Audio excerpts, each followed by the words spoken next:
ये कहानी लेखक की अपनी भावनाओं के द्वारा लिखी गई है। इस कहानी को सुनकर आप अपना मनोरंजन कर सकते हैं। इस कहानी में दर्शाए गए पात्र, उत्पादन और घटनाएं सभी काल्पनिक हैं। कहानी किसी भी व्यक्ति के भावनाओं, प्रथाओं और परंपराओं का अपमान नहीं करती है। ये कहानी पूरी तरह से काल्पनिक है। दोस्तों, सिर्फ आपसे एक ही रिक्वेस्ट है कि आप हमारी वीडियो को लाइक और सब्सक्राइब कर लिया कीजिए और इसी तरह हम आगे भी अच्छी अच्छी स्टोरी आपके लिए लाते रहेंगे। तो चलिए अब बढ़ते हैं आगे स्टोरी में।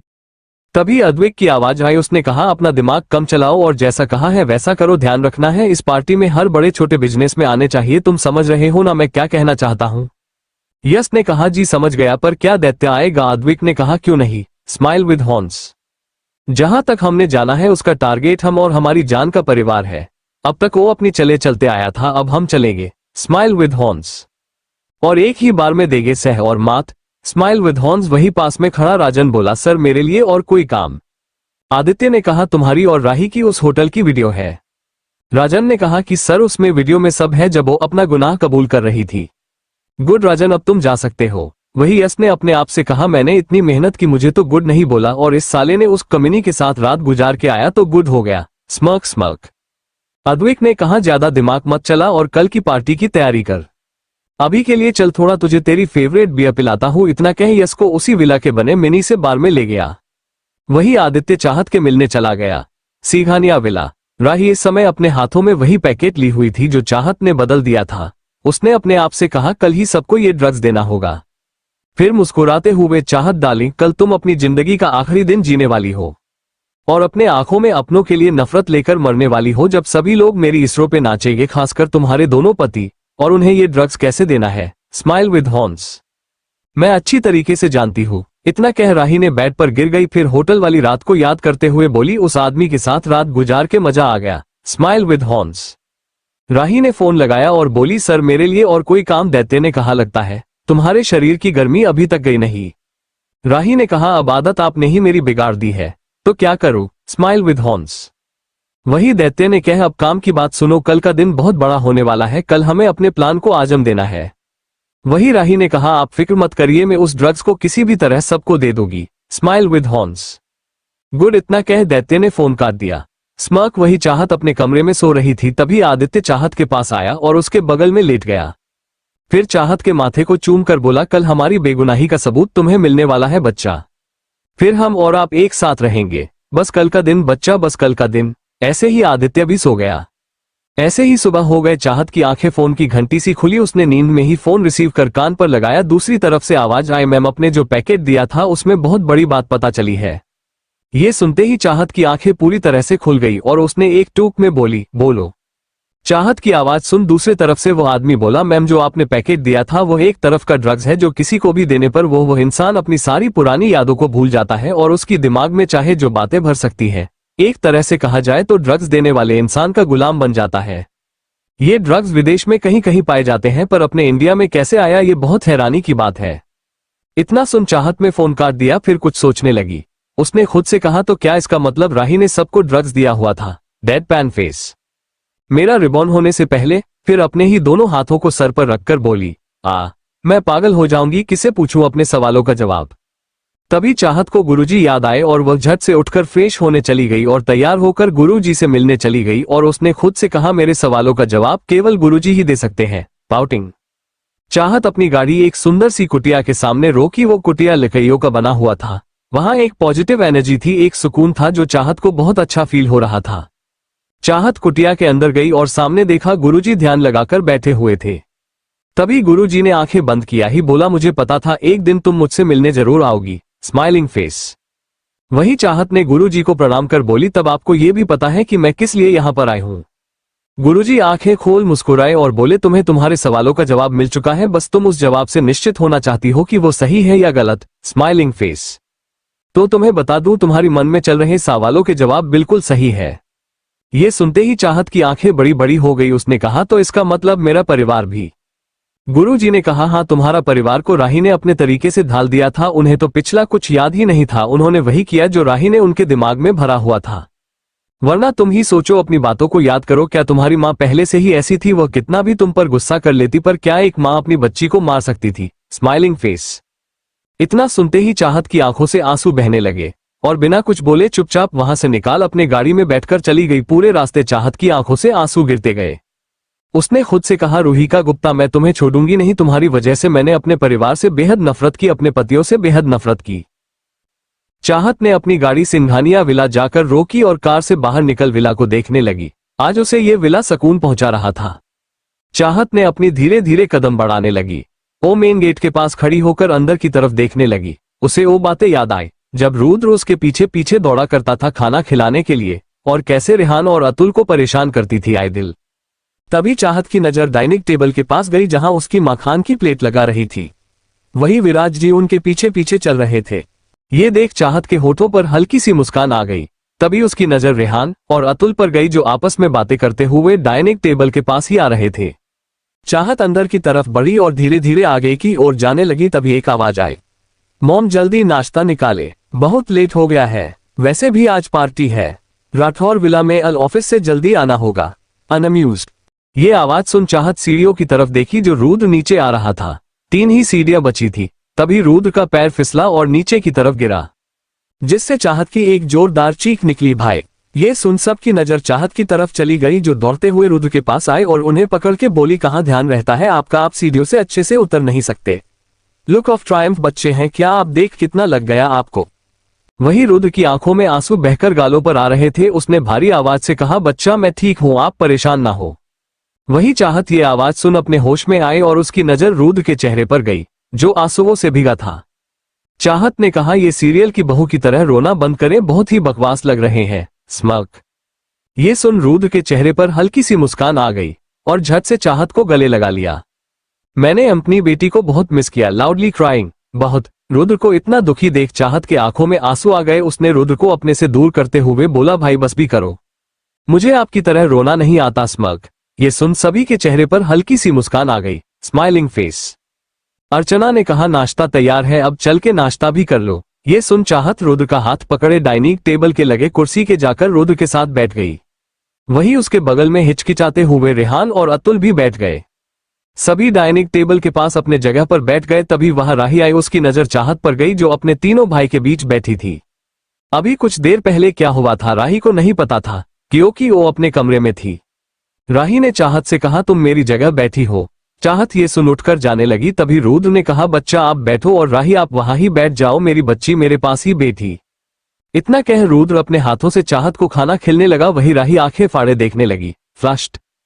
तभी अर्चना ने कहा, बेटा आप भी बैठे और नाश्ता कर ले। अर्चना जी चाहत की तरफ देखी और हिचकिचाते हुए बोली, बेटा मैंने खीर बनाई है। तो ओहो मॉम खीर बनाई है और आप मुझे अब बता रही हैं, जानती है ना अतुल भैया सब खीर खा जाएंगे और मुझे मिलेगा भी नहीं, इसलिए पहले मुझे जल्दी से दीजिए। वही अतुल ने जैसे ही सुना कि चाहत उसे भाई बुला रही है, उसकी आंखें हल्की सी नमी हो गई और झूठा नाटक करते हुए कहा, हाँ तो क्या ना, वो भी मेरी फेवरेट खीर है, भला कैसे छोड़ दूं। वही रेहान भी अब चाहत को देख रहा था कि कब उसे भी भाई बोले। चाहत ने कहा, ओफो रेहान भाई अब आप मुझे इस तरह देखना बंद करें, नहीं तो मुझे नजर लग जाएगी। फिर रुद्र की तरफ देखते हुए, देखिए ना भाई, रेहान भाई मुझे कैसे नजर लगा रहे हैं, टंग आउट। वही राही ने खुद से कहा, ये सब कैसे हुआ, पर जो भी हो बस कुछ देर और उसके बाद सब मेरा होगा, पाउटिंग। आज कई महीनों बाद सिंघानिया फैमिली में खुशियां आई थी। ऐसे ही सभी ने नाश्ता कर लिया। रुद्र ने कहा, आज शाम को राठौर के यहाँ पार्टी है तो हम सबको जाना है। सब ये सुन गर्दन हाँ में हिलाई और अपने अपने कमरे की तरफ चले गए, स्माइलिंग फेस।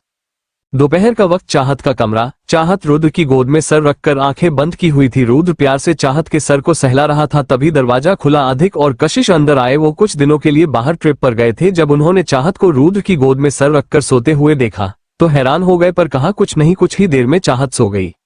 रुद्र ने चाहत को अच्छी सी लिटाकर कंबल से उड़ा दिया और माथे पर किस कर वहां से चले गए और बाहर निकलकर आज जो भी हुआ सब कशिश और अधिक को बता दिया। कशिश अधिक बहुत खुश थे। वह भी अपने कमरे में आराम करने के लिए चले गए। चाहत हल्के नींद में सोई रही थी। तभी उसे किसी होने का एहसास हुआ। उसे एहसास को वह जान गई कि यह कोई और नहीं अद्विक था।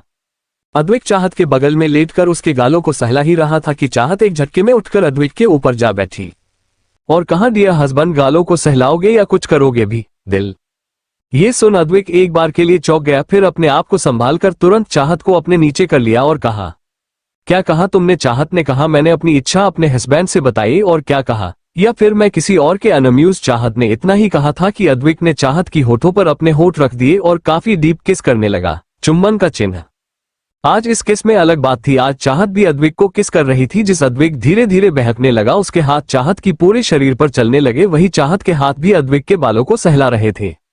अद्विक धीरे से बुदबुदाया, मुझे कभी छोड़कर मत जाना बीवी, कभी मत जाना वरना मैं मर जाऊंगा। फिर अद्विक सर उठाकर चाहत की आंखों में देखने लगा। चाहत अद्विक के आंखों के सवाल समझ गई और बोली, मैं तुम्हारी ही हूं, मुझे जैसा चाहो वैसा प्यार कर सकते हो। इतना सुनते ही अद्विक चाहत के कपड़ों एक झटके से निकाल के फेंक दिया। इस एक्शन से चाहत एक पल के लिए हैरान हो गई, फ्लश्ड, पर जल्दी ही खुद को संभालते हुए बोली, ये क्या बात है डियर हस्बैंड, बहुत जल्दी में है आप। ये सुन अद्विक ने कहा, जब इतनी खूबसूरत बीवी हो तो भला कोई कैसे खुद को कंट्रोल करे। वैसे भी इतने दिन तक कंट्रोल खुद को किया कम है क्या, लेकिन अब नहीं, अब तो मेरी बीवी खुद चाहती है कि मैं उसे प्यार करूं। इतना कहा अद्विक चाहत के होठों पर किस करने लगा और काफी डीपी किस करने लगा। चुंबन का चिन्ह उस किस में चाहत भी अद्विक का साथ दे रही थी। कुछ देर यूं ही किस करने के बाद अद्विक चाहत के साथ गर्दन के पास आया और उन्हें किस और शक करने लगा, जिससे चाहत की सिसकियां बढ़ गई। वो अपने हाथों से अद्विक के सर को बड़ी प्यार से सहला रही थी। दिल अद्विक किस करते हुए चाहत के नीचे की तरफ आया और वहां पर होठों को रखकर काफी फोर्सफुली किसी और शक करने लगा। दोस्तों, आगे बढ़ने से पहले चैनल को लाइक और सब्सक्राइब कर लो। अब आगे स्टोरी में बढ़ते हैं। जब अद्विक ने देखा चाहत शांत हो गई है तो उसने अपने मूवमेंट शुरू कर दी। कुछ देर बाद अद्विक चाहत के साथ रोमांस करने लगा। ऐसे ही कुछ देर बाद अद्विक चाहत को लेकर फ्रेश होने वॉशरूम में चला गया। फ्रेश होकर वो चाहत को सीधा बेड पर लाकर उसके साथ लेट गया और चाहत के बालों को सहलाने लगा। अद्विक ने कहा, जान आज शाम को पार्टी है तो समय से चली आना और फिर कल से तुम्हें हमारे साथ ही रहना है। चुंबन का चिन्ह दिल। ये सुन चाहत ने हल्के से हाँ में जवाब दिया और गहरी नींद में सो गई। वही चाहत के सो जाने के बाद अद्विक चाहत के बगल से उठा और एक नजर चाहत को देख उसके माथे पर किस कर वहां से चला गया। चुंबन का चिन्ह दिल। आज अद्विक के चेहरे पर एक अलग ही खुशी और चमक थी जो सिर्फ चाहत वजह से थी। दिल चाहत की आंखों 4 बजे खुली। वो उठकर बेड से बैठ गई। तभी उसकी नजर बगल में रखे टेबल के पास रखे कागज पर गई। चाहत ने वो कागज उठा लिया, फिर उसे खोल के पढ़ने लगी। जान आपके लिए मैंने दावा डोरा में रख दी है, उसे खा लेना जिससे आपको आराम मिल जाएगा। दिल और हाँ, आज समय पर आ जाना, फिर कल से तुम अपने घर रहोगी ना कि अपने मायके में। दिल ये पढ़ते हैं चाहत के चेहरे हल्की सी स्माइल आ गई। फिर पास में रखे फोन को लेकर अद्विक को फोन लगाया। वही अद्विक जो अपने विला लैपटॉप में अपने काम में लगा हुआ था। फोन की घंटी सुन उसकी नजर फोन के फैलिश हो रहे नाम पर गई, जहां जान दिल सो हो रहा था। ये देख अद्विक के चेहरे पर एक स्माइल आ गई और उसने जल्दी से फोन उठाकर रिसीव कर कान पे लगते हुए कहा, क्या बात है, लगता है हमारी जान का मन हमारे बेग्यार नहीं लग रहा। अद्विक की बात सुन चाहत के चेहरे पर मुस्कान आ गई और वो मुस्कुराते हुए बोली, दिल स्माइलिंग फेस। अब क्या करे, जिसका हस्बैंड इतना हेडसम हो तो कोई भी बीवी भला क्यों दूर रहना चाहेगी। दिल चाहत की बात सुन अद्विक के चेहरे की स्माइल और बढ़ी ही गई और मुस्कुराते हुए कहा, तो कहो आ जाओ तुम्हें लेने। जिसे सुन चाहत मुस्कुराते हुए बोली, डियर हस्बैंड आप भूल रहे कि मुझ पर आपका ही नहीं मेरे डेविल पति का भी हक है। दिल जिसे सुनते ही अद्विक हम्म में जवाब देकर कहा कि वो तो इस वक्त ऑफिस में है। दिल जिसे सुन चाहत बोली, ओके तो मैं जाकर ऑफिस में ही उनसे मिल लेती हूँ। इतना कह चाहत ने फोन काट दिया, फिर दवा लेकर जल्दी से फ्रेश होने चली गई। चाहत फ्रेश होकर जल्दी से बाहर आई और एक ग्रीन कलर की साड़ी निकालकर उसे पहन लिया। हाथों में मैचिंग चूड़ियां, होठों पर डार्क लिपस्टिक, कानों में झुमके और बालों को खुला छोड़ दिया। दिल इतने में ही चाहत बाला की खूबसूरत लग रही थी। वो जल्दी से तैयार होकर कमरे से बाहर निकल गई। वही नीचे हॉल में इस वक्त रुद्र सोफे पर बैठा हुआ था। उसकी नजर चाहत के ऊपर पड़ी जो सीढ़ियों से अपनी साड़ी पकड़े आराम से उतर रही थी। ये देख रुद्र चाहत के पास आकर उसे आराम से उतरते हुए बोला, दिल बच्चा अभी तो पार्टी जाने में टाइम है, तो तुम अभी से क्यों तैयार हो गई। जिसे सुन चाहत बोली, भाई हम पार्टी में नहीं जा रहे हैं। Smiling face. जिस सुन रुद्र ने कहा, फिर आप कहाँ जा रही है। रुद्र की बातों को सुन चाहत अपनी नजर शर्म से झुकते हुए बोली, ओ हम आदित्य से मिलने उनके ऑफिस जा रहे हैं। ये सुन रुद्र मुस्कुराते हुए बोला, हमें तो ये बात है। फिर सर पर प्यार से हाथ रखते हुए कहा, आराम से जाना। जिसे सुन चाहत ने कहा, जी भाई। Smiling face. इतना कह चाहत रुद्र के गले लगा कर फिर बाहर निकल गई। वही दूर खड़ी रही ये सब देख गुस्से से अपने आप से बोली, पाउटिंग छोटा सा भूत, बस कुछ घंटे और उसके बाद फिर ये सब कुछ मेरा होगा। Smile with horns. वही चाहत कार में बैठकर आदित्य से मिलने ऑफिस के लिए निकल गई और कुछ ही देर में चाहत ऑफिस पहुंच गई। फिर एक लंबी सांस लेकर खुद से बोली, चल चाहत बेटा अपने डेविल पति से मिलने। चाहत जैसे ही ऑफिस पहुंची उसका दिल जोरों से धड़कने लगा और हल्का हल्का डर भी लगने लगा। दिल रिलीव्ड फेस। इस वक्त ऑफिस में कोई नहीं था क्योंकि पार्टी की वजह से सभी स्टाफ को छुट्टी दे दी गई थी। चाहत धीरे कदमों से लिफ्ट में गई और टॉप फ्लोर का बटन दबा दिया। Department store. लिफ्ट जैसे जैसे ऊपर की तरफ जा रही थी वैसे वैसे चाहत के दिल की धड़कनें तेज होते जा रही थी। दिल। लिफ्ट जैसे ही टॉप फ्लोर पर रुकी और धीरे से लिफ्ट का गेट खुला, चाहत बाहर आकर आदित्य के केबिन की तरफ देखते हुए एक गहरी लंबी सांस ली, फिर खुद से कहा, चाहत तो इतना घबरा क्यों रही है, और खा थोड़ी ना जाएगे। फ्यू। चाहत आगे बढ़ो क्योंकि वही तेरी मंजिल है, और अगर इसी तरह डरती रहोगी तो काम कैसे चलेगा। भूलो मत तुम उनकी बीवी हो। इतना कह चाहत अपने आप को दिलासा देकर आदित्य के ऑफिस केबिन के पास जा पहुंची। Department store. उसने धीरे से गेट खोल पहले अपना सर अंदर की तरफ कर अंदर का नजारा देखने लगी। चाहत ने देखा कि आदित्य कुर्सी पर बैठ कांच के बने बड़े से टेबल पर रखे लैपटॉप में अपनी उंगलियां काफी स्पीड से चलकर कुछ टाइपिंग कर रहा था। पीसी। इस वक्त आदित्य के चेहरे पर कोई भाव नहीं था, पर उसके माथे पर बिखरे बाल, उसकी नीले आंखें और आदित्य की पर्सनैलिटी इसे काफी हॉट और हैंडसम बना रहे थे। दिल स्माइलिंग फेस। अगर कोई लड़की इस हालत में आदित्य को देखती तो उसी वक्त उस पर मर मिटती। स्माइलिंग फेस दिल। वही हाल चाहत का भी था। वो एक टक केवल आदित्य को देखे जा रही थी। फ्लश्ड। तभी एक आवाज आए, वहां खड़ी खड़ी मुझे देखना ही है कि मेरे पास भी आओगी। Smile with horns. वही आदित्य की आवाज सुन चाहत झेप गई और अंदर आते हुए बोली, आपको कैसे पता कि मैं आई हूं। अनअम्यूज्ड। चाहत की बात सुन आदित्य ने चाहत को अपने पास आने का इशारा किया, जिसे समझ चाहत आदित्य के पास चली गई। वही आदित्य चाहत को अपने गोद में बैठते हुए खुद से चिपका लिया और चाहत के होठों को अपने अपने अंगूठे से सहलाते हुए कहा, मुझे अद्विक ने मैसेज और रुद्र ने फोन किया था। जिसे सुन चाहत ने अपनी गर्दन हाँ में हिलते हुए बोली, ओ तो ये बात है। चलो अच्छा है, वैसे आपका काम कब खत्म होगा। आज घर पर आपने पार्टी रखी है और आप अभी तक ये है। Relieved face. चाहत की बात सुन आदित्य चाहत के चेहरे को बड़े प्यार से देखते हुए बोल, बस 2 घंटे और। क्या 2 घंटे। फ्लश्ड। अरे ऐसा कौन सा काम है जो पार्टी से ज्यादा जरूरी है। अनअम्यूज्ड। चाहत की बातें सुन आदित्य ने कहा, बस अभी अभी वो काम मुझे याद आया है, और सच कहूं वो काम करने में मुझे बहुत मजा आता है। दिल। ये सुनते ही चाहत खुशी से बोली, अच्छा ऐसा कौन सा काम है जिसमें मजा आता है, मुझे भी करना है। Smiling face. ये सुनते ही आदित्य ने कहा, डोंट वरी बच्चा, इस काम में केवल मुझे तुम्हारी ही जरूरत है, उसे तुम्हारे सिवा कोई नहीं कर सकता। Smile with horns. ये सुन चाहत सवालिया नजरों से आदित्य को देखने लगी। वही आदित्य जो अभी तक चाहत को देख कंट्रोल किए हुए था, उसने चाहत के बालों को पीछे से पकड़ और दूसरे हाथ से खुद से चिपकाते हुए होठों पर किस करने लगा। आदित्य का ये एक्शन देख चाहत टुकुर टुकुर आदित्य को देखने लगी। वही आदित्य चाहत को किस करने लगा हुआ था। चुंबन का चिन्ह, चुंबन का चिन्ह। आदित्य की किस काफी डिप थी, जैसे वो इतने सालों का कसर आज ही निकाल रहा हो। दिल।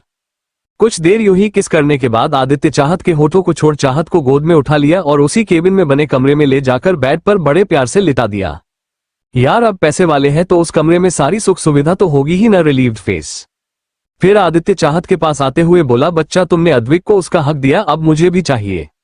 वही चाहत आदित्य की बातें सुन शर्म से अपने पलके नीचे कर ली।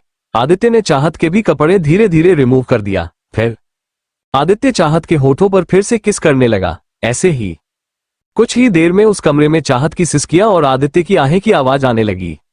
लगभग 1.5 घंटे बाद चाहत ने थके हुए आवाज में कहा, हबी अब प्लीज रुक जाए, अब मैं थक गई हूं। वही आदित्य अपनी मोमेंट करते हुए बोला, नो बच्चा मैं अब नहीं रुक सकता। इतना कह आदित्य ने अपनी मोमेंट फास्ट कर दी और कुछ ही देर में वही चाहत बेहोश हो गई। चाहत को बेहोश देख आदित्य ने कहा, सॉरी बच्चा पर मैं खुद को कंट्रोल नहीं कर सकता। इतना कह अपनी मोमेंट तेज कर दी। आज चाहत अपने दोनों पतियों को पाकर पूरी हो गई थी, लेकिन वो तीनों नहीं जानते थे कि अभी इनकी लाइफ में एक तूफान आने वाला है जो बहुत कुछ बदलने वाला है। Flushed few. वही राठौर विला में मेहमानों का आना शुरू हो गया था। कुछ देर में वहां चाहत की फैमिली भी आ गई। ये देख अद्वैक उनके पास चला गया। आकाशगंगा आकाशगंगा आकाशगंगा, रात के सितारे रात के सितारे। तभी अधिक ने, क्या बात है अद्विक, आज तेरे चेहरा बता रहा है कि जैसे कोई बड़ा खजाना मिल गया हो। ग्रेम। अधिक की टांग खिंचाई देख अद्विक ने अधिक को खा जाने वाले नजरों से घूरा। छोट को कोई फर्क नहीं पड़ा। तभी अर्चना जी बोली, बेटा आदित्य और चाहत नजर नहीं आ रहे। जिसे सुन अद्विक ने कहा, वे दोनों आते ही होंगे। वही रही इन सबसे अलग उसी हॉल में मौजूद एक वेटर को कुछ पैसे देते हुए बोली, ये इस पैकेट अंदर जो पाउडर है इसे ड्रिंक में मिलाकर गिर, उंगली से इशारा करते हुए उन सबको दे देना, समझे। वही वेटर डरते हुए बोला, अगर किसी को पता चल गया तो। फ्यू। उस वेटर की बात सुन राही बोली, तुम्हें इस चीज की चिंता करने की जरूरत नहीं है, क्योंकि जब तक कि इन्हें पता चलेगा तब तक सब मेरे इशारों पर नाचेंगे। Smile with horns. इतना कह राही उस वेटर को कुछ समझाकर अर्चना जी के पास चली गई। उस पार्टी हॉल में सभी अपना ड्रिंक एंजॉय करते हुए पार्टी का आनंद ले रहे थे। बियर का प्याला, ट्रॉपिकल ड्रिंक, कॉकटेल। अर्चना जी कशिश वहां आए लेडीज से बातें कर रही थी तो वही अद्विक, अधिक, रुद्र और बाकी सब मिलकर बिजनेस के बारे में बातें कर रहे थे। तभी अद्विक का फोन रिंग करने लगा। एक से सुन अद्विक ने अपने जेब से फोन को निकाल कर देखा तो आदित्य का फोन था। ये देख अद्विक उन सब से थोड़ा दूर होकर फोन रिसीव किया। Cell phone with arrow cell phone. Phone receive होते ही दूसरी तरफ से आदित्य ने कहा, मैं बच्चा को पीछे वाले रास्ते से ला रहा हूँ। ये सुन अद्विक ने कहा, जान ठीक तो है। वही दूसरी तरफ से आदित्य ने एक नजर चाहत को देखा जो बेहोश थी। उसे देखते हुए कहा, घर आके बताता हूँ। इतना कह चाहत ने फोन कर दिया। कुछ ही देर में आदित्य चाहत को विला के पीछे रास्ते से लेकर अपने कमरे तक पहुंच गया। उस कमरे में अद्विक भी था जो दोनों का इंतजार कर रहा था। अद्विक की नजर चाहत पर गई जो बेड आराम से सो रही थी। ये देख अद्विक आदित्य से कहा कि भाईजान इस वक्त सो क्यों रही है। अद्विक की बातें सुन आदित्य ने कहा, बच्चा सो नहीं रही है बल्कि बेहोश है। ये सुनते ही अद्विक आदित्य से कहा, क्या हुआ जान को। फिर चाहत के पास बैठकर सर को छूते हुए कही, इसे बुखार तो नहीं। तभी आदित्य ने कहा, नहीं, मैं अपने आप को कंट्रोल नहीं कर पाया और जान मुझे झेल नहीं पाई इसलिए वो बेहोश हो गई। आदित्य की बात सुन अधिक चाहत की तरफ देखते हुए कहा, बच्चा तुम्हें अपने खाने पीने पर ध्यान देना होगा वरना तुम रोज इसी तरह बेहोश होती रहोगी। Smile with horns. फिर अद्विक ने चाहत को अच्छे से कंबल से ओढ़ा दिया और S का टेम्परेचर नॉर्मल कर दोनों कमरे से बाहर निकल पार्टी अटेंड करने चले गए क्योंकि उन्हें अपने प्लेन को भी आजम देना था। छोटा सा भूत। इस बात से अनजान की उनके कमरे के बालकनी में एक और शख्स खड़ा होकर ये सब नजर देख रहा था। उसके चेहरे पर एक खतरनाक स्माइल थी जो आने वाली तूफान को बयां कर रही थी। एपिसोड 25, राही की सच्चाई सबके सामने, दैत्य की चाल। अद्विक और आदित्य चाहत को कमरे में छोड़कर नीचे हॉल पार्टी में चले गए क्योंकि उन्हें अपने प्लान को अंजाम देना था।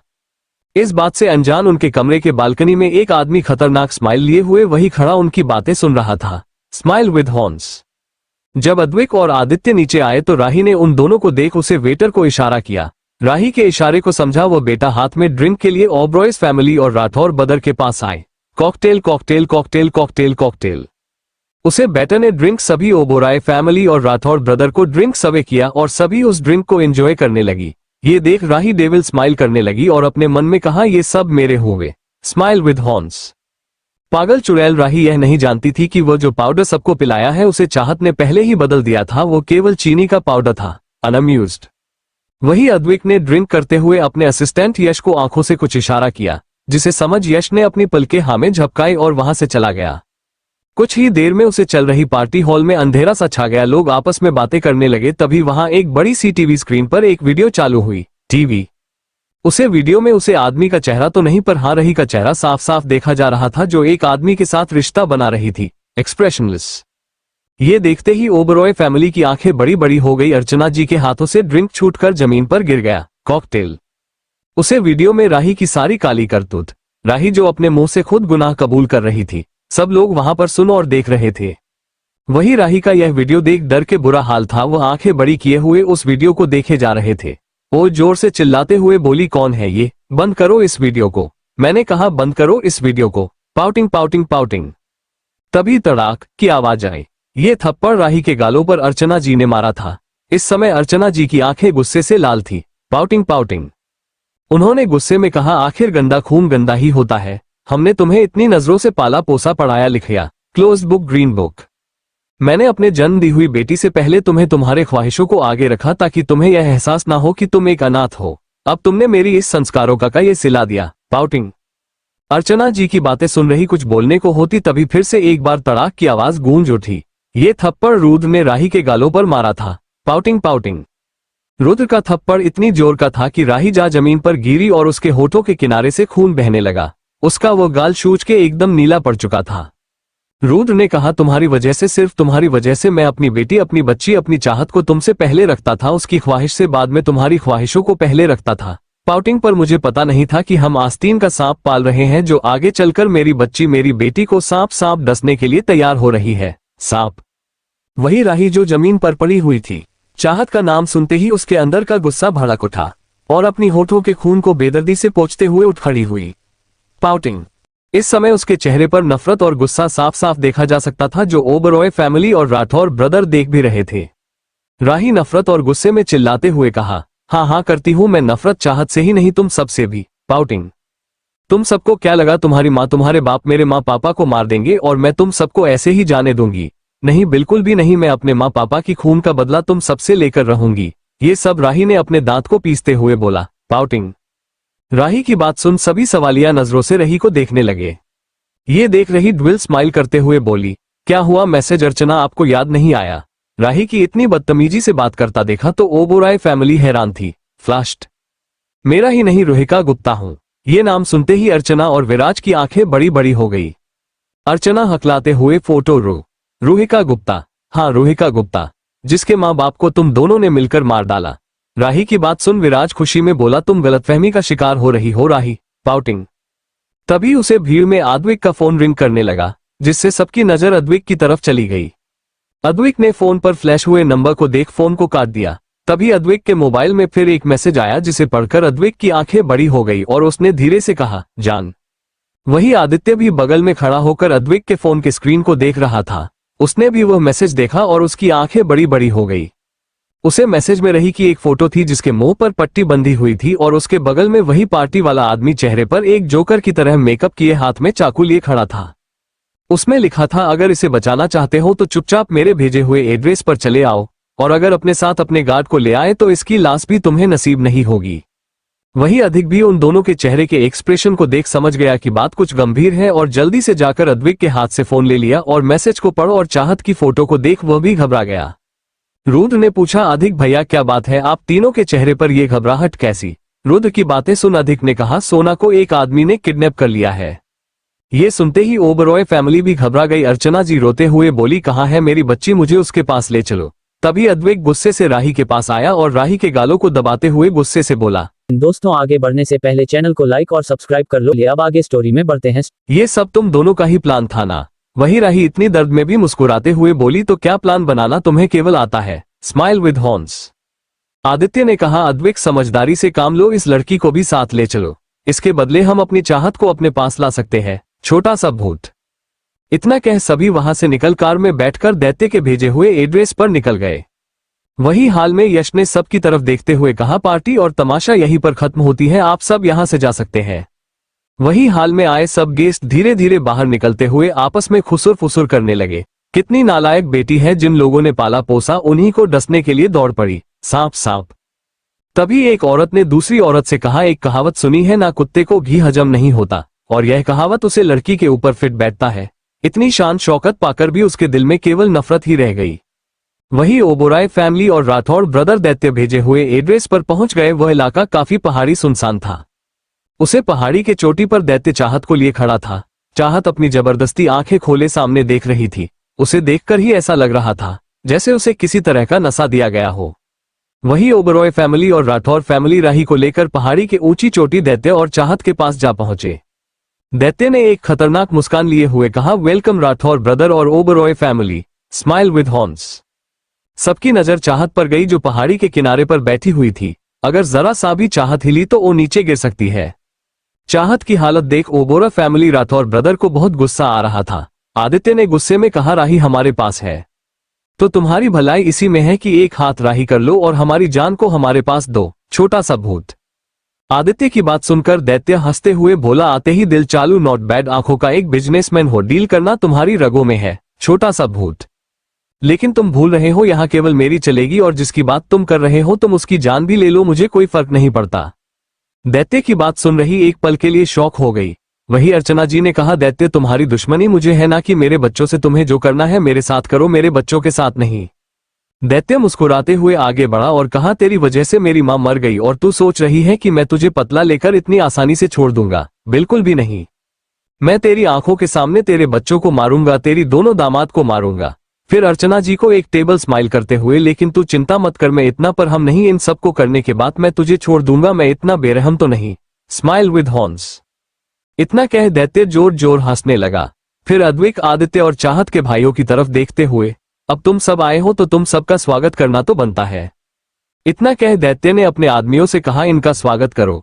अच्छा, जितना बढ़िया स्वागत करेगा उसी में उतना ही बढ़िया इनाम दूंगा, छोटा सा भूत। वही दैत्य की बात सुन सारे आदमी राठौर ब्रदर और ओबरॉय ब्रदर्स के ऊपर हमला कर दिया। आदित्य अद्विक अभी चुपचाप केवल मार खा सकते थे क्योंकि चाहत दैत्य के कब्जे में थी। वही अर्चना जी की नजरों के सामने अपने पति और बच्चों को मार खाता देख अर्चना दैत्य के आगे रोते हुए बोली, लाउडली क्राइंग। छोड़ दो इन सबको, जाने दो, गलती मुझसे हुई है तो मुझे मारो, मुझे जान से मार डालो, पर इन्हें जाने दो। Loudly crying. अर्चना जी के बात सुन रही ने कहा, जिस तरह तूने मेरी माँ बाप को मारा था ना, उसी तरह तेरे बच्चे भी मारेंगे। वही डेथ टेबल स्माइल करते हुए बेवकूफ राही और अर्चना को देख रहा था।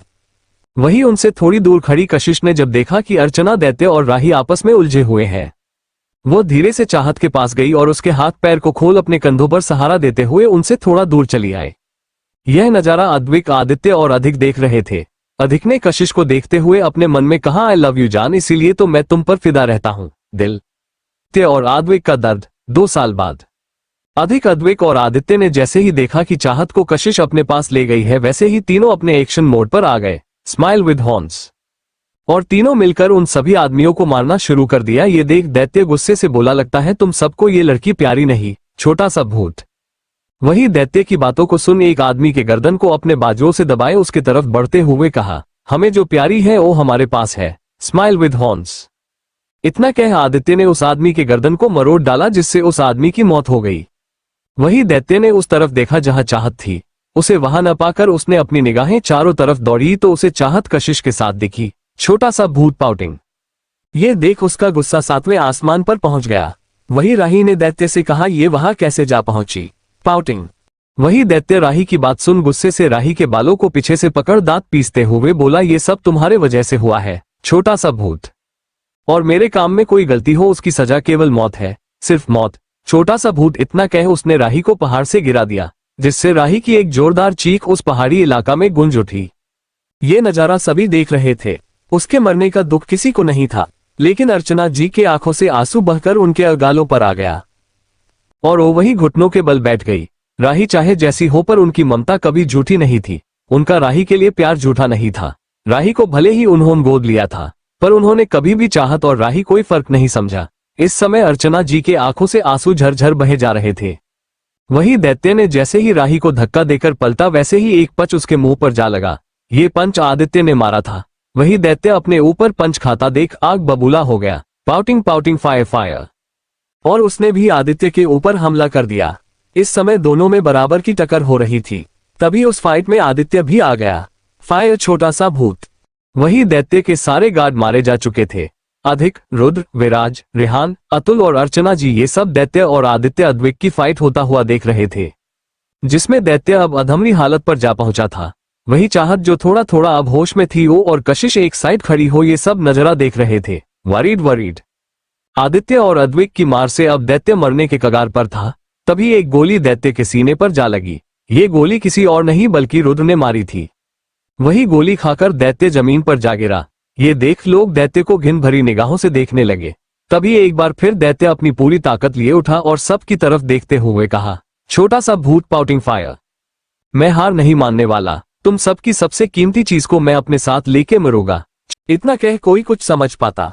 दैत्य अपनी एक आखिरी बार पूरी ताकत लगाकर आगे बढ़ चाहत को लेकर पहाड़ी से कूद गया, जिससे उस पहाड़ी इलाका में चाहत की एक जोरदार चीख गूंज उठी, वेरी। वही आदित्य, अद्विक, रुद्र जोर से चिल्लाए, बच्चा आ। तो वही अधिक, कशिश और अर्चना, विराज भी चीखते हुए चाहत का नाम लेकर पुकारने लगे। पर अफसोस उस काली अंधेरी रात में अब कुछ भी नजर नहीं आ रहा था। आदित्य और अद्विक पागलों की तरह व्यवहार करने लगे। उन्हें संभालने के लिए अधिक, रेहान, अतुल लगे हुए थे। तो ही रुद्र के चेहरे पर अब कोई भी भाव नहीं था। उसका चेहरा एकदम शांत हो गया था। उसके अगल बगल क्या हो रहा है, कौन चिल्ला रहा है, कौन रो रहा है, कोई फर्क नहीं पड़ रहा था। ऐसा मानो वो पत्थर का हो गया हो। विराज, अर्चना और कशिश का रो रो के बुरा हाल था। अधिक ने फोन कर सारे कार्ड और यश को बुला लिया था। सारे कार्ड पहाड़ी इलाका में घुसकर चाहत को ढूंढने लगे। वही अद्विक और आदित्य को आउट ऑफ कंट्रोल होता देख अधिक ने बेहोशी का इंजेक्शन दोनों को लगा दिया, जिससे कुछ ही देर में दोनों वहीं बेहोश हो गए। लगातार 3-4 दिनों तक ढूंढने के बाद भी चाहत का कोई पता नहीं चला। वही आदित्य, अद्विक होश आने पर पागलों की तरह वही पहाड़ी इलाका पर बैठे रहे। तभी एक गार्ड उनके पास आया और सर झुका कर बोला, सॉरी सर, हमारे लगातार ढूंढने पर भी मैं का कुछ पता नहीं चला। शायद उन्हें कोई जंगली जानवर उसे गार्ड ने इतना ही कहा था कि अद्विक और आदित्य गुस्से से उठ खड़े हुए और उस गार्ड को मारने लगे। वहीं पास में खड़ा यश और अधिक जाकर उन दोनों को पकड़कर रोकने लगे। जब दोनों आउट ऑफ कंट्रोल हुई तो अधिक ने गुस्से में आकर एक झापड़ आदित्य के गालों पर मार दिया। ये देख आदित्य घुटनों के बल बैठकर रोने लगा और रोते हुए कहा, अधिक कुछ कर यार, मेरे बच्चे को ढूंढ, मैं उसके बगैर नहीं रह सकता। मैं मर जाऊंगा यार, यह सांसें मुझे नहीं चाहिए। एक एक दिन भारी लग रहा है यार, प्लीज कुछ कर, मेरी जान मेरे बच्चे को लाकर दे दे यार। इतना कह आदित्य रोने लगा। वही अधिक इसने एक दूसरे को देखा, आंखों ही आंखों में कुछ इशारा किया। अधिक आदित्य को अपने साथ कुछ दूरी पर लाया। अधिक ने आदित्य से कहा, मैं जानता हूं इस वक्त तुझ पर क्या बीत रही है।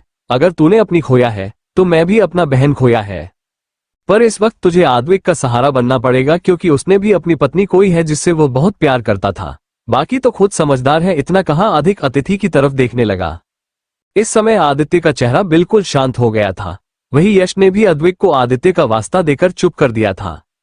आदित्य ने अधिक से कहा, मैं अपने भाई अद्विक के लिए शांत हूं, पर उसे आना होगा, हमारे लिए आना होगा, और मेरा दिल कहता है वो जिंदा है और वो आएगी, हमारे लिए जरूर आएगी। इतना कहना अद्विक और आदित्य दोनों वहां से चले गए। उन दोनों के जाने के बाद अधिक ने कहा, काश तेरी बात सच हो आदित्य। इतना कहा अधिक के आंखों में आंसू आ गए। 2 साल बाद। दोस्तों, आगे बढ़ने से पहले चैनल को लाइक और सब्सक्राइब कर लो। अब आगे स्टोरी में बढ़ते हैं। ओबराय विला हॉल में इस वक्त रुद्र डाइनिंग के पास बैठ अपना ब्रेकफास्ट कर रहा था। ट्रॉपिकल ड्रिंक उसके अगल बगल इस वक्त एक मेड के अलावा कोई नहीं था। तभी अर्चना जी हाथों में खीर लेकर आते हुए बोली, रुद्र देखो मैंने तुम्हारे लिए खीर बनाई है, खा के बताना कैसी बनी। वही रुद्र चुपचाप अपना ब्रेकफास्ट कर वहां से उठ अपना ऑफिस बैग लेकर निकल गया। ना रुद्र ने अर्चना जी की तरफ देखा और न ही उनकी बनी खीर को छुआ। वही रुद्र का इस तरह से चुपचाप चले जाना अर्चना जी के आंखों में आंसू आ गए। ऐसा ये पहली बार नहीं था, ऐसा ये 2 सालों से होता चला आ रहा था। और वो भी बिना अर्चना जी की तरफ देखे बाहर जाने लगा, जिसे देख अर्चना जी बोली, बेटा ब्रेकफास्ट तो कर लो। अर्चना जी की बातें सुन रेहान मेड की तरफ देखते हुए कहा, मैं डिनर बाहर कर लूंगा। इतना कहे वो बाहर निकल गया। ये देख अर्चना जी के आंखों आंसू बहने लगे। तभी पीछे से उनके कंधों पर किसी ने हाथ रखा। अपने कंधों पर किसी का हाथ महसूस कर अर्चना जी ने पलटकर देखा तो ये विराज जी थे। विराज को देख अर्चना विराज के गले लग के रोने लगी और कहा, आखिर इसमें मेरी क्या गलती है, लाउडली क्राइंग। अर्चना की बातें सुन विराज ने कहा, इसमें तुम्हारी कोई गलती नहीं है, बस उन्हें ये लगता है कि आपकी दोस्ती गलत इंसान से करने के कारण ही वो दैत्य जैसा हमारी जिंदगी में आया और हमारे घर की खुशियों को अपने साथ ले गया। वही राठौड़ विला में इस वक्त एक कमरे में एक हेड्सम सा आदमी बेड पर लेटा हुआ था। तभी उसके पास एक उसी की तरह एक हेड्सम सा आदमी आया और कहा, आदित्य उठो वरना हमारी जान हमारे बारे में क्या सोचेगी, देखी कैसे देख रही है। वही ये आवाज सुना आदित्य अपने बिस्तर से तुरंत उठकर सामने देखते हुए कहा, जान सॉरी न, वो कल ज्यादा हो गई थी इसलिए लेट तक सोता रहा, अनअम्यूज्ड, और ये सब इस अद्विक के कारण हुआ है। तभी अद्विक गुस्से से बोला, अच्छा अपनी गलती छुपाना कोई तुमसे सीखे। इतना कह अद्विक बाथरूम में चला गया। बाथटब शावर वही आदित्य ने सामने देखते हुए कहा, क्या आप हमें गले नहीं लगाएगी। वही आदित्य के सामने चाहत की मुस्कुराता हुई फोटो लगी हुई थी। आदित्य चाहत के फोटो के पास आया और बोला, जितना तड़पना है तड़पा लो, जिस दिन तुम नजरों के सामने आए न उस दिन हम तुमसे हर दिन हर रात का गिन गिन के बदला लेंगे, छोटा सा भूत। तभी आद्विक बाथरूम से बाहर निकला और आदित्य को देखकर कहा, आदित्य जल्दी करो, आज हम हमारे नए होटल के लिए देहरादून निकलना होगा, आज उसकी ओपनिंग है। आद्विक की बातें सुन आदित्य ने कहा, तू चला जा, मैं आज छुट्टी पर रहना चाहता हूँ। आदित्य की बात सुन अद्विक ने कहा, चलेगे तो साथ, नहीं तो भूल जा कि मैं वहां अकेले जाऊंगा। अद्विक की बात सुन आदित्य ने सरना में हिलाया और नहाने के लिए बाथरूम में चला गया। कुछ ही देर में वो भी फ्रेश होकर बाहर आया और दोनों ही तैयार होकर देहरादून के लिए निकल पड़े। का देहरादून। तमन्ना सुन तो रुक जा बेटा, अपनी टिफिन तो लेती जा, ये कह एक औरत अपने हाथ में टिफिन लिए आगे बढ़ी जा रही थी। वहीं उस और के आगे एक लड़की जिसका नाम तमन्ना था, उसने काले कलर सूट पहन रखा था और पैरों में चप्पल जो अब टूटी तो तब। वो 100 की सीप में चलते हुए आगे बढ़ के जोर से पीछे देखते हुए बोली, नहीं मम्मी मुझे नहीं लेना टिफिन, आज होटल की ओपनिंग है तो सारे ऑफिस के लोगों का खाना आजा वही मिलेगा और आज हम खूब दबा के खाएंगे और हो सके तो आपके लिए भी ले आएंगे, स्माइलिंग फेस। इतना कहती हुई तमन्ना शेयरिंग ऑटो में बैठकर निकल गई। वही पीछे से तमन्ना की मां अपने आप से बोली, हे भगवान क्या करूं। वही देहरादून के सबसे बड़े ऑफिस की ओपनिंग में काफी भीड़ इकट्ठा हुई थी। बाहर मीडिया वाले कैमरा लिए राठौड़ ब्रदर का इंतजार कर रहे थे और ऑफिस के अंदर सारे स्टाफ और ऑफिस के मैनेजर अपने बॉस का इंतजार कर रहे थे। वही तमन्ना अपनी बगल की खड़ी लड़की जिसका नाम रूही था, उससे बोली, यार रूही जी ऑफिस के बॉस कब आएंगे, बहुत जोरों की भूख लगी है यार। Worried worried. तभी ऑफिस के बाहर 10-12 लग्जरियस गाड़ियां एक साथ आकर रुकी। सभी गाड़ियों से गार्ड निकलकर हर तरफ अपनी नजरें घुमाए। फिर उनमें से 2 गार्ड जाकर बीच वाली गाड़ी के पास जाकर दोनों तरफ का गेट खोल दिए। उस कार के एक तरफ से आदित्य और दूसरे तरफ से अद्विक बाहर निकले। वे जैसे अपने कदम बाहर निकले तभी उनका दिल बेचैन हो उठा और दोनों ने एक साथ कहा, बच्चा जान। तभी उन दोनों को मीडिया ने घेर लिया और कहा, मिस्टर राठौड़, आप अपने इस ऑफिस का नाम मेरी चाहत रखा है, क्या हम जान सकते हैं ये चाहत कौन है? उस रिपोर्ट की बात सुन आदित्य ने कहा, ये सब लोगों के लिए भले ही एक नाम हो, पर हमारे लिए पूरी जिंदगी है। दिल। तभी एक और रिपोर्ट ने कहा, सर आपकी इस ऑफिस की कुछ खासियत बताए। रिपोर्ट की बात सुन अद्विक ने कहा, हमारे ऑफिस में उन सभी को मौका मिलेगा जिनके अंदर कुछ करने का हुनर है। For example cooking, dancing, fighting और भी जो तुम्हारे अंदर हुनर हो। इतना कह दोनों भाई अंदर चले गए। ऑफिस के अंदर दोनों भाइयों को देख सारी लड़कियां आहें भरने लगी। दिल स्माइलिंग फेस थ्रोइंग किसेस। वही हमारी तमन्ना इन सबसे अलग उसका सारा फोकस काउंटर की तरफ था जहां वेटर खाने को धक्के खड़े थे। वही अद्विक, आदित्य सीधा सेटेज पर जाकर खड़े हो गए और एक आदमी दौड़ते हुए आया और उनके हाथों में माइक देकर चला गया। माइक।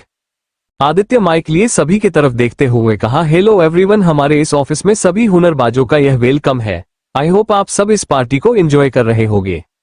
मेरी तुम सबसे यही उम्मीद है कि आप सब अपना काम मन लगाकर करेंगे। फिर अद्विक ने कहा, see let's enjoy your party. इतना कह दोनों वहां से जाकर बार काउंटर पर बैठ अपना ड्रिंक एंजॉय करने लगे। वही उस ऑफिस का मैनेजर तमन्ना के पास गया और कहा, तमन्ना ये तुम्हारे लिए अच्छा मौका है, तो जाओ एक बढ़िया सा गाना स्टेज पर जाकर का गाओ। वही रूही भी बोली, हाँ तमन्ना जा और अपने गाने से सबको मोहित कर दे। वही तमन्ना मैनेजर की बात सुन बोली, पर सर खाना खत्म तो नहीं हो जाएगा ना? ये सुन मैनेजर और रूही अपने सर पर हाथ रखते हुए बोले, ऑफ हो तमन्ना, तुम्हारा क्या होगा, ठीक है, तुम जितना बढ़िया गाना गाओगी मैं तुम्हारे खाने के साथ साथ तुम्हें ले जाने के लिए भी खाना दूंगा। ये सुनते ही तमन्ना खुश हो गई और बोली, अब देखिए एक असर, ये तमन्ना ऐसा गाना जाएगी कि यहाँ बाकी सब झूमने पर मजबूर हो जाएंगे। अद्विक, आदित्य और तमन्ना का आमना सामना। तमन्ना मैनेजर और रूही से बात कर स्टेज पर गई और हाथ में माइक ले लिया। इस वक्त तमन्ना ने चेहरे को नाकब से ढका हुआ था। उस हाल जल रही लाइट की जगह अब डीम लाइट जलने लगी और स्टेज पर एक स्पॉटलाइट स्टेज के बीचों बीच सीधे तमन्ना पर पड़ी। बल्ब वीडियो कैम और सबकी नजर तमन्ना पर गई। उसका चेहरा तो नहीं दिख रहा था, पर उसकी सुंदर कथी आंखें सबको अपने तरफ आकर्षित कर रहे थे। वही काउंटर पर बैठे अद्विक और आदित्य ने अपना ड्रिंक खत्म करने के बाद आदित्य ने कहा, अब हमें चलना चाहिए। ये सुन अद्विक ने हम में जवाब दिया और दोनों अपनी जगह से उठकर जाने को हुए। तभी म्यूजिक। जन्म जन्म जन्म साथ चलना यूं ही कसम, तुम्हें कसम आके मिलना यहीं। एक जा है भले 2 बदन हो जुदा, मेरी होके हमेशा ही रहना, कभी ना कहना अलविदा। ये आवाज सुन दोनों एक साथ सामने स्टेज पर देखने लगे जहां तमन्ना हाथ में माइक लिए गा रही थी। मेरी सुबह हो तुम ही और तुम ही शाम हो, तुम दर्द हो तुम ही आराम हो, मेरी दुआओं से आती है बस ये सदा, मेरी होके हमेशा ही रहना, कभी ना कहना अलविदा। ये आवाज सुन दोनों के आंखों में नमी बन गई और होठों पर एक दर्द भरी मुस्कान लिए धीरे धीरे स्टेज पर तमन्ना की तरफ बढ़ने लगे। मेरी होके हमेशा ही रहना, कभी ना कहना अलविदा, तेरी बाहों में है मेरे दोनों जहां, तू रहे जिधर, मेरी जन्नत वहीं जल रही अगन है जो ये 2 तरफा, ना बुझे कभी मेरी मन्नत, यही तो मेरी आरज़ू, मैं तेरी आशिकी, तू मेरी शायरी, मैं तेरी मौसीकी, तलब तलब तलब बस तेरी है मुझे, नसों में तू नशा बन के घुलना, यूं ही मेरी मोहब्बत का करना तो हक ये अदा, मेरी होके हमेशा ही रिहाना, कभी ना कहना अलविदा। वही अद्विक, आदित्य अब स्टेज के एकदम करीब पहुंच गए थे और एक टक तमन्ना के कथी आंखों को देखे जा रहे थे। मेरी सुबह हो तुम ही और तुम ही शाम हो, तुम दर्द हो तुम ही आराम हो, मेरी दुआओं से आती है बस ये सदा, मेरी होके हमेशा ही रहना, कभी ना कहना अलविदा। अलविदा। गाना खत्म होते ही जोर जोर तालियां बजने लगी। तभी एक बार हाल में अंधेरा हुआ और फिर लाइट जली। तब तक तमन्ना स्टेज से जा चुकी थी। बल्ब। तमन्ना को वहां न देख दोनों को गुस्सा आ गया और वह यहाँ वहां देखने लगे। ऐसे ही कुछ देर बाद उनकी नजर काउंटर पर गई जहां तमन्ना हाथ में खाना पैक किए लिए हुई थी और चेहरे पर एक बड़ी सी मुस्कुराहट थी जैसे कोई खजाना मिल गया हो। स्माइलिंग फेस वो इस वक्त सबसे सर एक कोने में खड़ी थी जिससे शायद ही किसी की नजर तमन्ना पर जाए। वही आदित्य और अद्विक तमन्ना को देख आगे बढ़ने लगे और कुछ ही देर में वो तमन्ना के एकदम करीब थे। वही तमन्ना जो खाना पाकर बहुत खुश थी, उसे अपने पीछे किसी के होने का एहसास हुआ। वरीड। तमन्ना जैसे ही पलटी उसकी नजर अद्विक और आदित्य से क्या मिली। इस वक्त तमन्ना ने चेहरे पर नकाब किए हुए था। वही तमन्ना को अपने इतने करीब पाकर अद्विक आदित्य बहुत ही तड़प से बोले, बच्चा, दिल दिल। वही ये शब्द सुन तमन्ना को न जाने क्यों एक अलग सा एहसास हुआ। तभी आदित्य अपने हाथों को आगे कर तमन्ना के चेहरे पर लगे हुए नकाब को हटने लगा। ऐसा करते हुए आदित्य के हाथ हल्के हल्के कांप रहे थे और जैसे ही उसके चेहरे से आदित्य ने नकाब हटाया, अद्विक ने झट से तमन्ना को अपने गले लगा लिया, दिल दिल, और उसकी पूरी चेहरे को पागलों की तरह किस करने लगा। वही अद्विक के इस हरकत से तमन्ना अवाक होकर खड़ी रही। फ्लस्ट तभी आदित्य अद्विक से खींचकर वो भी पागलों की तरह पूरे चेहरे पर किस करने लगा।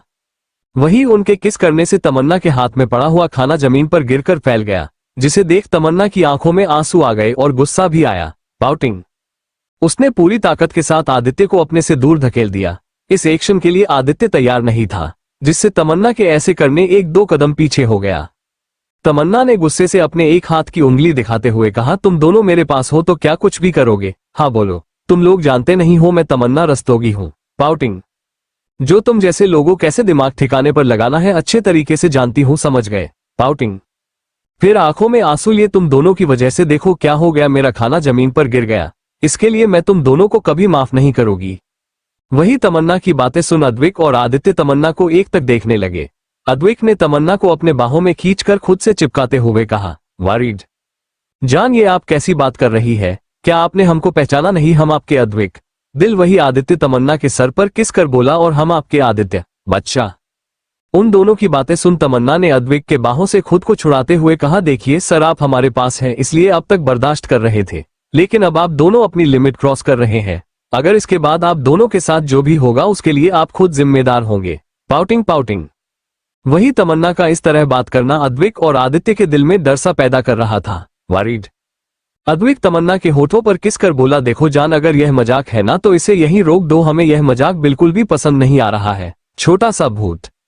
वही तमन्ना जो आदमी के होठों पर किस करने से शौक में थी, वो गुस्से से बोली, अरे मजाक हम नहीं, मजाक आप दोनों मेरे साथ कर रहे हैं। पाउटिंग। फिर अद्विक की तरफ देखते हुए बोली, और तुम कहने को तो बोस हो लेकिन एक नंबर के ठरकी हो, ठरकी। होठों पर तो ऐसे किस कर रहे हो जैसे मैं तुम्हारी बीवी हूं, चुंबन का चिन्ह। पाउटिंग। वही आदित्य तमन्ना के चेहरे को अपने हाथों में भरकर प्यार से बोल, बच्चा क्या तुम हमें नहीं जानती, छोटा सा भूत। आदित्य की बात सुन तमन्ना ने कहा, नहीं हम आप दोनों को नहीं जानते, हम तो आज पहली बार आप दोनों को देख रहे हैं, तो जानेंगे कहां से? पाउटिंग।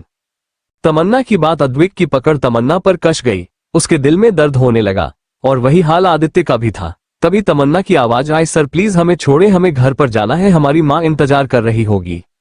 तमन्ना की बात सुन आदित्य ने कहा, तुम्हारा केवल एक घर है और वो घर तुम्हारा है जहां हम रहते हैं वहां।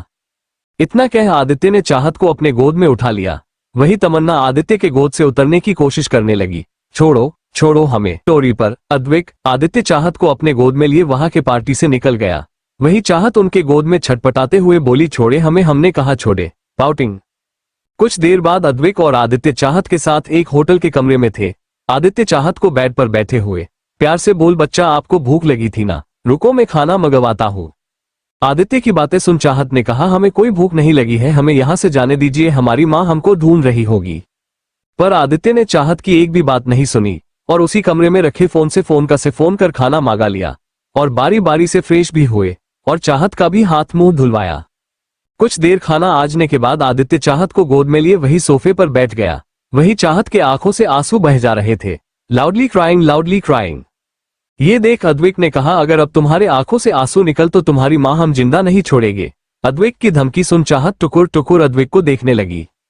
अद्विक के आंखों में गुस्सा देख चाहत डर गई और जल्दी से अपने हाथों से अपने आंखों से बहते आंसू को पोंछते हुए बोली, देखो हम नहीं रो रहे, प्लीज मेरी माँ को कुछ नहीं करना। तमन्ना की बात सुन आदित्य ने कहा, ठीक है तो चुपचाप खाना खाओ। इतना कह आदित्य अद्विक चाहत को बारी बारी खाना खिलाने लगे।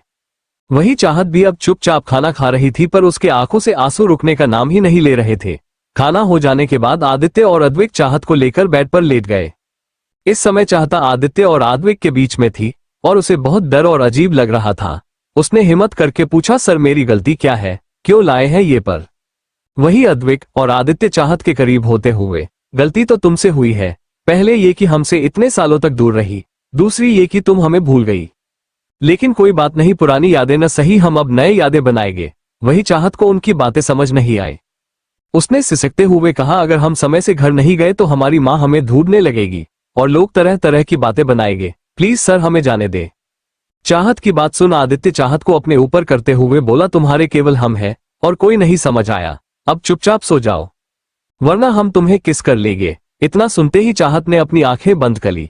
वही आदित्य चाहत के बालों को बड़े प्यार से सहला रहा था, जिससे चाहत कुछ ही देर में सो गई। अपने सीने पर चाहत की गर्म सांसें महसूस कर आदित्य समझ गया कि चाहत सो चुकी है। वही बगल में लेटा अद्विक चाहत को एक टक देख रहा था। तभी आदित्य ने कहा, डोंट वरी अद्विक, मैंने डॉक्टर को मैसेज कर दिया है। कल बच्चा का चेकअप होगा, तब हमें जल्द ही पता चल जाएगा कि बच्चा हमें क्यों नहीं पहचान पा रही है। जिसे सुन अद्विक ने कोई रिएक्ट नहीं किया, बस वो चाहत को देखता रहा। सच तो ये था कि चाहत का उसे न पहचाना उसके दिल में एक दर्द सा दे रहा था। उसे दुख भी हो रहा था कि अगर उस दिन अगर अपनी जान को बचा लिया होता तो शायद आज ये दिन ना देखना पड़ता। वही आदित्य का भी यही हाल था, पर उसने किसी तरह खुद को संभले हुए था। सुबह का वक्त अद्विक, आदित्य चाहत हाथ पकड़ होटल के कमरे से लेकर निकलने को हुए ही थे कि उनके सामने 5 से 6 गाड़ियां आकर रुकी, जिसमें से उन गाड़ियों में से कुछ गार्ड बाहर निकले और एक गार्ड जाकर बीच के कार के गेट को खोला, जिसमें से एक हैंडसम आदमी जिसकी उम्र 30-32 साल की होगी वो बाहर निकला। उसने व्हाइट कलर का कुर्ता पजामा पहना हुआ था, हाथों में ब्लैक कलर की घड़ी, कानों में छोटी बालियां, पैरों में महंगे जूते, कुल मिलाकर बंदे में दम तो था। पर अद्विक और आदित्य से कम। वह आदमी की नजर सीधी चाहत पर गई, फिर उन दोनों को देखते हुए कहा, माना कि तुम दोनों नंबर 1 बिजनेसमैन हो, पर किसी की होने वाले पत्नी पर बुरी नजर डालना ये कहाँ का मैनर्स है। वही चाहत उसे आदमी को देखते हैं उसका मुंह और बिगड़ गया। चाहत ने अपने मन में कहा, है भगवान, मैंने क्या गलती की थी, यह तीनों मेरे पीछे ऐसे पड़ गए हैं जैसे मैंने उनका बेशकीमती खजाना चुरा लिया हो। पाउटिंग। तभी अद्विक ने कहा, तुम हो कौन और किसकी बात कर रहे हो? ये सुन उस आदमी ने कहा, हम इस देहरादून के बादशाह है, नाम है चिराग मेहता, और तुम दोनों ने जिसका हाथ पकड़ रखा है वो है मेरी होने पत्नी स्माइल विद हॉर्न्स। चिराग की बातें सुन दोनों का गुस्सा 7वें आसमान पे पहुंच गया। आदित्य चाहत का हाथ छोड़ चिराग के गर्दन को दबाते हुए कहा, तेरी हिम्मत कैसी हो गई हमारी जान को अपनी पत्नी कहते हुए? वही चिराग अपने गर्दन को छुड़वाते हुए दबी आवाज में बोला, छोड़ो मुझे, मुझे हल्के में लेने की कोशिश मत करो, इसका अंजाम बहुत बुरा हो सकता है। पाउटिंग। चिराग की धमकी सुन आदित्य के ऊपर कोई असर नहीं हुआ। दिल उसने चिराग के गर्दन पर अपनी पकड़ और कश दी। तभी बंदूक की आवाज आई और एक गोली आदित्य के बाजू पर आ लगी। 2 साल पहले आदित्य चिराग के गर्दन पर पकड़ कस दी, जिससे चिराग की सांस धीरे धीरे रुकने लगी। तभी एक गोली आकर सीधे आदित्य के हाथों पर लगी, जिससे आदित्य की पकड़ चिराग के गर्दन से छूट गई। वही ये देख चाहत और अद्विक दोनों आदित्य के पास आए। वही ये गोली किसी और ने नहीं, चिराग के एक गार्ड ने चलाया था। चाहत आदित्य के हाथों को पकड़कर चिराग की तरफ देखते हुए बोली, तुम्हारी हिम्मत कैसे हुई मेरे डेविल को मारने की, मैं तुम्हारा मुंह नोच लूंगी। Pouting pouting. वही अद्विक जो आदित्य के जख्मी हाथों को देखने में लगे हुआ था और आदित्य जो खा जाने वाले नजरों से उस गार्ड और चिराग को देखे जा रहा था। छोटा सा भूत चाहत की बात सुन दोनों ही चाहत को देखने लगे। अद्विक ने चाहत के चेहरे को पकड़ते हुए कहा, क्या तुम्हें सब याद आ गया? जिसे सुन चाहत ने कहा, क्या याद आ गया? चाहत की बात सुन जहां दोनों खुश थे वही फिर से उदास हो गए, पर कहीं न कहीं एक उम्मीद है कि एक दिन चाहत को सब याद आ जाएगा। तभी चिराग की आवाज आई कि तुम दोनों ने ये मेरे साथ जो अभी अभी किया है ना, इसका खमियाजा तुम दोनों को भुगतना होगा। पाउटिंग। अब देखते जाओ ये चिराग मेहता क्या चीज है। पाउटिंग। चिराग की बातें सुन अद्विक और आदित्य को कुछ खास फर्क नहीं पड़ा, लेकिन चाहत चिराग की बातें सुन डर गई और आदित्य अद्विक की तरफ देखते हुए बोली, देखो ये चिराग बहुत बड़े बाप का बिगड़ी हुई औलाद है। फ्यू। मैं तुम दोनों से रिक्वेस्ट करती हूँ, अगर अपनी जान बचना चाहते हैं तो प्लीज ये से चले जाएं, वरना ये आप दोनों को जिंदा नहीं छोड़ेगा। फ्यू। वही चाहत की बात सुन और उनकी फिक्र करता देख आदित्य ने कहा, तुम्हें इतनी तकलीफ क्यों हो रही है? अच्छा ही तो है कि वो हमें मार डालेगा, इससे तुम्हारे रास्ते का कटा हट जाएगा और तुम हमसे आज हो जाओगी। Smile with horns. आदित्य की ये बात सुन चाहत ने कहा, देखिए सर, हम आप लोग की तरह नहीं है कि केवल अपनी ही खुशी देखे सामने वाला, चाहे जितने तकलीफ में हो। हमारे अंदर आप लोगों की तरह इंसानियत नहीं मरी है। पाउटिंग। इसलिए कह रहे हैं आप लोग ये से चले जाए। अद्विक चाहत के करीब आते हुए कहा, जान आप चिंता मत करिए जरा, हाँ हम भी तो देखें इस चीज को कि केवल खाली पैकेट में हवा भरा हुआ है या वाकई ही में उसमें ताकत है। इतना कह अद्विक ने चाहत को अपने बाहों में भर लिया और धीरे धीरे होठों की तरफ बढ़ने लगा। तभी एक आवाज आई, चुंबन का चिन्ह। तमन्ना बेटा। ये आवाज सुनते ही चाहत के कान खड़े हो गए और चाहत ने धीरे से कहा, माँ। चाहत के मुंह मां सुन आदित्य और आद्विक की नजर सामने गई, जहां एक मिडिल एज की औरत रूही के साथ उनके पास चली आ रही थी, पाउटिंग। वही चाहत ने हकलाते हुए कहा, मां हमारा विश्वास करिए, हमने कुछ भी नहीं किया। वही वो महिला उनके पास पहुंचकर काफी गुस्से में बोली, आखिर तुम लोगों की हिम्मत कैसे हुई हमारे बेटी को परेशान करने के लिए, पाउटिंग। वही उस औरत की बात सुन आदित्य ने बहुत ही गंभीर स्वर में कहा, आई थिंक हमें बैठकर बात कर लेनी चाहिए। जिसे सुन उस महिला को भी बात ठीक लगा, क्योंकि तमसा करने से उनकी बेटी और उनकी ही इज्जत खराब होती। कुछ देर बाद उसी होटल के बने एक रेस्टोरेंट में चाहत, अद्विक, आदित्य और वो महिला रूही बैठी हुए थी। आदित्य के हाथों की पट्टी हो चुकी थी।